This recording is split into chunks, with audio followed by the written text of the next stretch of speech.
ពេលខ្ញុំយកលុយទៅឲ្យពេទ្យបាទចង់កើតមហារីកការចង់ក្រោយពីខ្ញុំសូមគាត់ធ្វើដូចខ្ញុំមិនសិនមកខ្ញុំបានផលវីដេអូមួយខ្ញុំឃើញបងឆាតសួរខ្ញុំច្រើនមែនតើសូម្បីតែមិត្តភក្តិខ្ញុំចិត្តស្និទ្ធពេលខ្លះគាត់អត់ដឹងថាខ្ញុំឈឺធ្ងន់ដល់ថ្នាក់ហ្នឹងដែរព្រោះដោយសាររឿងខ្ញុំលាក់ខ្លាំងមែនតើមានតែគ្រូសាខ្ញុំហើយមិត្តភក្តិពីរនាក់ដែលនៅជាមួយខ្ញុំមិនគាត់ដឹង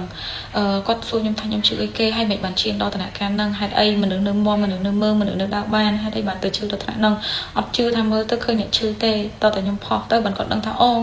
ខ្ញុំឈានដល់ថ្នាក់ការមួយដែលពួកគាត់ស្ដាប់ហើយគាត់ទទួលយកបាន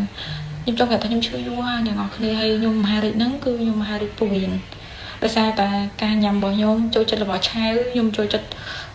ញ៉ាំរបស់រឹងច្រើនហើយមួយទៀតគឺខ្ញុំអត់សូវញ៉ាំបាយទៀងទាត់ដែរពេលដែលខ្ញុំធ្វើការគឺខ្ញុំពួកធ្វើការគឺខ្ញុំអត់ញ៉ាំបណ្ដោយពេលខ្លះទៅខ្ញុំក៏ញ៉ាំមីញ៉ាំអីចឹងណាហើយខ្ញុំអត់សូវចូលចិត្តសាច់ខ្ញុំញ៉ាំតែបន្លែជាមួយនឹងរបស់ឆាវចឹងទៅធ្វើឲ្យរាងកាយរបស់ខ្ញុំនឹងអត់ដឹងថាហេតុអីបានទៅជាបកទៅជាមេរោគមហារីកពវៀនណាដល់ខ្ញុំធ្វើការសុកខ្ញុំធ្លាយហ្មងធ្លាយពវៀនខ្ញុំវះភ្លាមហ្មងបងហើយក៏ខ្ញុំបានតាមព្យាបាលអីចាក់ថ្នាំចាក់អីចឹងណាហើយខ្ញុំក៏សម្រេចចិត្តទៅព្យាបាលនៅវៀតណាមប៉ុន្តែម្សិលមិញនេះគឺខ្ញុំទៅចាក់ថ្នាំគីមីបន្តទៀតខ្ញុំចាក់បានលើកទី2ខ្ញុំទៅចាក់លើកទី3ប៉ុន្តែលើកទី3របស់ខ្ញុំនោះពេលគេពជាហើយរបៀបថាគេនិយាយអារម្មណ៍មួយដែលខ្ញុំមានអារម្មណ៍ថាខ្ញុំទទួលយកបានណាខ្ញុំក៏យំហើយចឹងទៅខ្ញុំក៏ភ័យឬថាខ្ញុំក៏ចង់ចែកម្លែកវីដេអូនោះទៅឲ្យអ្នកទាំងអស់គ្នាដឹងថាសុខភាពគឺសំខាន់ណាស់យើងអត់អាចហៅលុយផ្លិចសុខភាពខ្លួនឯងអ្នកទាំងអស់គ្នាអានឹងវាជាកំហុសរបស់ខ្ញុំដែលខ្ញុំបានធ្វើកន្លងមកទូចចិត្តណាឲ្យធ្វើបាបខ្លួនឯងខ្ញុំគិតថាខ្ញុំមានលុយគឺខ្ញុំមានគ្រប់យ៉ាងខ្ញុំចង់ញ៉ាំអីដែលខ្ញុំចង់ញ៉ាំខ្ញុំចង់ទៅណាកន្លែងដែលខ្ញុំចង់ទៅតែទីបំផុត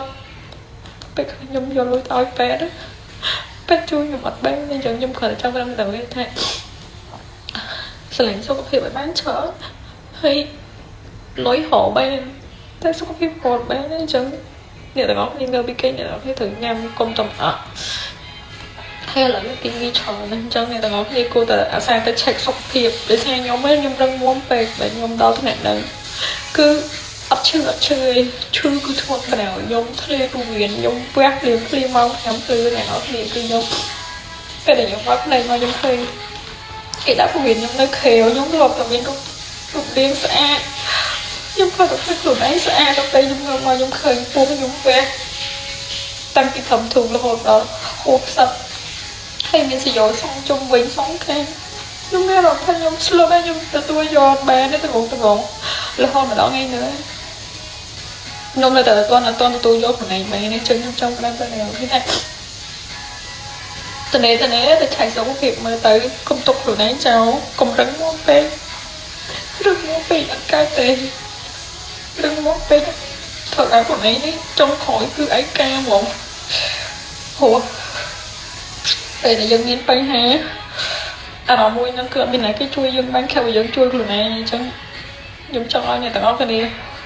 ស្លាញ់ខ្លួនឯងបានច្រើន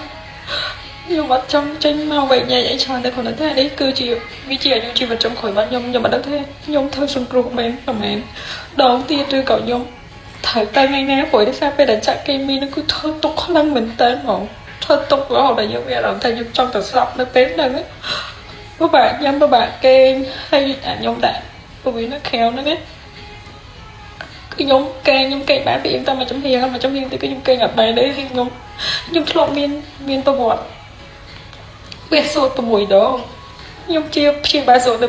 2019ជាតែខ្ញុំបង្កើតជំងឺមហារីកកាចតំណែងការចុងក្រោយនៅ2026គឺទាំងដែលខ្ញុំអត់បានដឹងហ្មងខ្ញុំជួយឈាមមើលក៏អត់ឃើញរហូតដល់ពេលវាធ្លាយខ្ញុំដឹងថាវាកើតមហារីកបាត់ហើយអញ្ចឹងពីខ្ញុំទៅអ្នកអស់គ្នាឆ្លាញ់សុខភាពផងហើយអ្នកទាំងអស់គ្នាតាមដែលខ្ញុំទាំងអស់គ្នាទេតែខ្ញុំនៅបានយូរប៉ុណ្ណាព្រោះឡើងខ្ញុំទទួលយកឲ្យអត់បានទេខ្ញុំទៅឈឺហើយខ្ញុំអត់ខ្លាចថ្ងៃស្លាប់ទេប៉ុន្តែខ្ញុំខ្លាចខ្ញុំរស់នៅមួយគ្រួសារខ្ញុំបងប្អូនខ្ញុំអត់បានយូរពួកគាត់នៅទូចពួកគាត់នៅធ្វើការខ្ញុំម៉ាក់ខ្ញុំយាយខ្ញុំគាត់នៅធ្វើការខ្ញុំ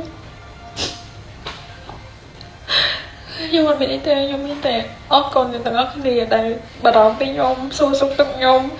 ក៏ប៉ុន្តែខ្ញុំអត់ចង់រំលីទេតែខ្ញុំឃើញអ្នកទាំងអស់គ្នាប្រហែលញ៉ាំគេអត់បានគ្រប់គ្រាន់